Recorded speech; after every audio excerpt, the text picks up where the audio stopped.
সাহস আছে। হ্যাঁ হ্যাঁ, আবার যাচ্ছি কাকড়া দেখে। Hey everyone, welcome back to our channel আমাদের দিল্লি। আশা করছি তোমরা সকলে খুব ভালো আছো, আমরাও মোটামুটি ভালো আছি। এই এতদিন তো গরম ছিল, হঠাৎ করে ঠান্ডাটা পড়লো আর এর থেকেই সব শরীর খারাপটা বেঁধে গেছে আমাদের বাড়িতে। বিশেষ করে হয়েছে আমার আর বাবানের, আগে হয়েছে। তো যাই হোক, ফার্স্ট হয়েছে আমার, একটু হালকা ঠান্ডা সর্দি লেগেছিলো, তারপরে থেকে বাবানের আর কি অ্যাটাক করে গিয়েছে। যেহেতু বাবানেরও একটু জ্বর জ্বর আসছে, সারাটা দিনই বলতে গেলে প্রচুর কান্নাকাটি, মানে কোনো মতেই ওর ভালো লাগছে না। সকালবেলার দিকে বাবানকে যেরকম ফর্মুলা মিল্কটা আমি দিয়ে থাকি, কিন্তু আজকে ভাবলাম যেহেতু কাল রাতে ভাত একদমই খাইনি, রাত্রেবেলাটায় আমি সবসময়ের জন্য চেষ্টা করি বাবানকে একটু ভারী খাবার দেওয়ার, সেটা ভাত হোক বা রুটি। যেহেতু ডক্টর বারণ করে দিয়েছে দুধ রুটি দিতে, সেই জন্য এখন তো আর দুধ রুটি দিতে পারি না। মাঝে ডালিয়া আনা ছিল, কিন্তু ডালিয়াগুলো অনেক দিন রাখার ফলে না কেমন পোকা হয়ে গিয়েছে, সেই জন্য ডালিয়াটাও বাবানকে করে দিতে পারছি না। ওই জন্য ভাবলাম রাত্রেবেলা একটু সেদ্ধ ভাত করি। তারপরে ভাবলাম সেদ্ধ ভাত যদি না খেতে চাই, তার চেয়ে বরং একটু খিচুড়ি করে দিই। খিচুড়ি সবজি সব কেটে দিয়েছিলাম, মামা রাত্রেবেলা খিচুড়িটা করে দিয়েছিল। যেহেতু আমার শরীরটা ভালো নেই খুব একটা, ওই জন্য মামা বললো যে তুমি ঘরের দিকে যাও মা, আমি রান্নাটা করে দিচ্ছি। যাই হোক, মামাই খিচুড়িটা করে দিয়েছিল, কিন্তু কয়েক চামচ খিচুড়ি খেয়ে বাবান আর তেমন কিছুই খায়নি। না লাউ তরকারি, ওই কাঁকড়া মাছ না, কাঁকড়া মাছ খাই না, কাঁকড়া মাছ খাওয়া না। এমনি লাউ ঠান্ডা লেগে তো লাউ খাওয়া যাবে না, চিড়ে খাওয়া তাহলে ঠিক আছে। বাবা ডিম আসতে হবে না, ডিমের তরকারি করবে না। মাংসের ঝোল অনেকটা হয়েছে, কিন্তু মাংস তুমি যা রয়েছে তুমি খাওয়া না, ওই ডিম জানি।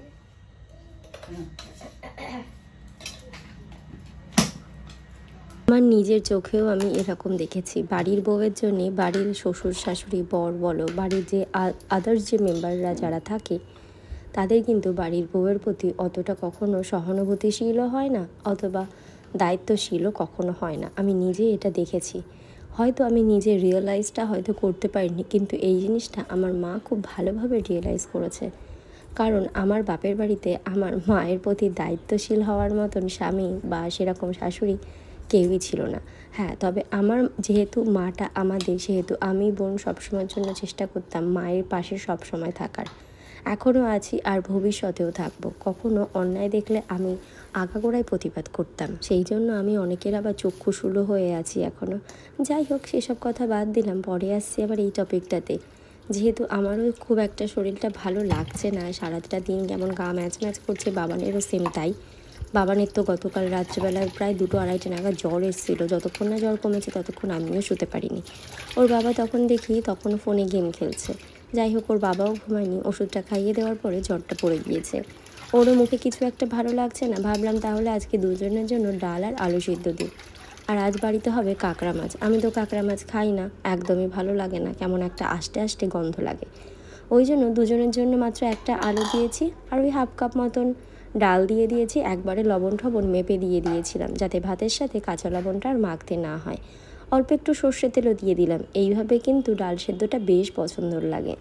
আর সাথে নিয়েছিলাম দুপুরবেলার দিকে হাফ বয়েল ডিম সেদ্ধ, কিন্তু ডিমটা হাফ বয়েল তো হয়নি, কোনো বয়েলই মনে হয়নি, একদম জল ফুটে আসার সাথে সাথেই ইন্ডাকশানটা বন্ধ করে দিয়েছিলাম। ওই জন্যই মনে হয় তেমনভাবে একটা বয়েল হতে পারেনি। আর একটু টাইম রাখলে বেশ ভালো হতো। ফ্রিজে ছিল একটু ভেটকি মাছ, গতকাল নিয়ে এসেছিলো, সেটাই ভাবলাম বাবানকে একটু ভাজা করে দেবো। মাছ ভাজাটা বাবান বড্ড পছন্দ করে, কিন্তু আজ মাছ ভাজাটাও বিন্দুমাত্র খায়নি। মুখে কোনো রুচিই নেই, রুচি না থাকলে খাবে কি করে বলো? কলা ঠাম্মা এখন কলা খাচ্ছে। বিচি কলা দিয়ে কি কাঁকড়া মাছ দিয়ে হবে নাকি? হ্যাঁ, বিচি কলা দিয়ে কাঁকড়া মাছ দিয়ে হবে, লাউ দিয়ে কাঁকড়া দিয়ে হবে। ও, ওইদিকে ঠাকুমা সবজি টবজিগুলো ঝাড়িয়ে রাখছে। সরি, যেহেতু দুপুরবেলা রান্না হবে সেই জন্য ঠাম্মা সবজি টবজি যতদূর পারে ঠাম্মা কেটে কুটে রেখে দেয়। একটু লেট হয়, ওই জন্য আমি মাঝে মধ্যে ঠাকুমার হাতে হাতে একটু কাজ করে দেওয়ার চেষ্টা করি। বাবাকে পাঠিয়েছিলাম দোকানে 2টো ডিম আনতে, তো 4টে ডিম নিয়ে এসছে। 2টো তো সেদ্ধ দিয়ে দেবো, আর 2টো ফ্রিজে রেখে দিলাম, কালকে বাবানের আবার খাওয়াতে হবে। ও ডিমটা এত পছন্দ করে, কিন্তু আজকে ডিমটাও খায়নি। মানে শরীরটায় ভালো না থাকলে ও খাওয়া দাওয়া নিয়ে এত ঝামেলা করে, তখন আমার কোনো কিছুই ভালো লাগে না। মাঝে মধ্যে তো বকা দিই, মাঝে মধ্যে মারধরও করি, কিন্তু পরে গিয়ে ভাবি মারধর করেও তো কোনো লাভ নেই, বকা দিয়েও কোনো লাভ নেই। আমাদের বড়দের শরীর খারাপ হলে তাই আমাদের সারাদিন তেমন কিছুই খেতে ইচ্ছা করে না, মনে হয় না খেয়ে থাকলেই মনে হয় ভালো লাগে। যখন দেখি প্রচণ্ড খিদে পেয়েছে তখন ছাড়া খেতে একদমই ভালো লাগে না। আর ও তো সেখানে বাচ্চা মানুষ, ওই জন্য বাবানকে আর আজকে বিন্দুমাত্র কোনো জোর জবস্তি করিনি। দুপুরবেলার দিকে অল্প একটুকুনি ভাত নিয়েছিলাম, ডাল সিদ্ধ আর মাছ ভাজা দিয়ে, আর সঙ্গে একটু আলু মেখেও দিয়েছিলাম, কিন্তু সেইটুকু ভাতও বাবান খায়নি। পরে গিয়ে একটু সেরেলাক দিলাম, সেইটুকুনি খেয়ে নিয়েছে। একটা কথা জানো তো, ওই বলে না, ভালো বর আর ভালো ঘর দুটো মানুষ একসাথে পায় না, আর যারা পায় তারা মনে হয় সত্যি খুব ভাগ্যবতী হয়। সত্যি কথা বলতে সেই ভাগ্যবতীদের মধ্যে আমিও হয়তো একজন। হ্যাঁ, অবশ্য আমার বোনের কেয়ারও কিন্তু ওর বর খুবই করে।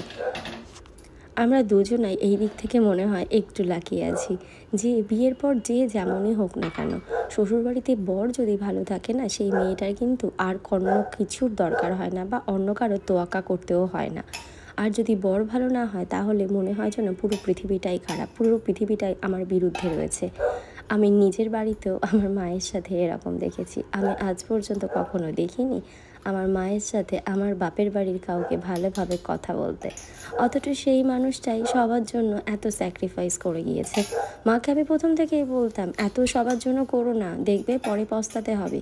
মা তখন আমার কথা একদমই শুনতো না, বলতো আমি নাকি শয়তান, তাই জন্য আমার মনটাও এরকম। পরে গিয়ে এখন বুঝতে পারছে, হ্যাঁ তখন আমি যেটা বলতাম সেটাই ঠিক। ওই জন্য আমার মনে হয় যে আমাকে ভালোবাসবে আমার তাকে ভালোবাসা উচিত, যে আমাকে ভালোবাসবে না তার দিকে আমার চোখ তুলে তাকানোটাও উচিত নয়। এই যেমন দেখো না, আজ আমাদের বাড়িতে হয়েছে কাঁকড়া মাছ লাউ ঘন্ট দিয়ে, মানে লাউ দিয়ে রান্না হবে, আর হয়েছিল কলার তরকারি। দুটোর একটা জিনিসও আমি খাই না। সকালবেলা উঠে আমার শাশুড়ি মা আগে আমার ঘরে চলে এসছে বলতে যে আমি আজ কী দিয়ে খাবো। সকালবেলায় উঠতে আজ আমার অনেকটাই দেরি হয়ে গিয়েছিল, প্রায় 8:30টার মতন বেশি বেজে গিয়েছিল, যেহেতু সকালবেলা দিকে ঘুম থেকে উঠে আবার ঘরে গিয়ে একটু শুয়েছিলাম। সারা রাত তেমনভাবে ঘুম হয়নি, যেহেতু বাবানের শরীরটা ভালো ছিল না, ওই জন্য সকাল 6টার দিকে উঠে আবার গিয়ে ঘুমিয়েছিলাম। আমাকে তো 8:30টার আগে ডেকে বলছে যে মাম্পি চা হয়ে গেছে, চা কি দিয়ে যাব? আমি বললাম না, মুখ ঠুক ধুয়ে নিই, তারপর গিয়ে আমি চা খেয়ে নেবো, তাহলেই ভাবো। হ্যাঁ, আর কোন বাড়ির শাশুড়িরা এরকমভাবে ডেকে বলবে যে বৌমা তোমার জন্য চা করে রেখেছি। ওই জন্যই আমি না মাঝে মধ্যে ভাবি, এই অমানুষের জগতের মধ্যে আমি একটা মানুষের বাড়ি পেয়েছি। সাহস আছে না, না না একদম না, তুমি ধরো না এই ছেলেটা,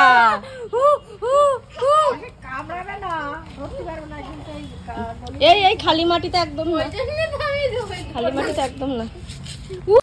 আর ওইদিকে মামি এখন রান্নার তোড়জোড় বসিয়ে দিয়েছে। যাই হোক, আজকের ভিডিওটা এখানেই এন্ড করলাম। সবাই ভালো থেকো, সুস্থ থেকো, সাবধানে থেকো, টাটা।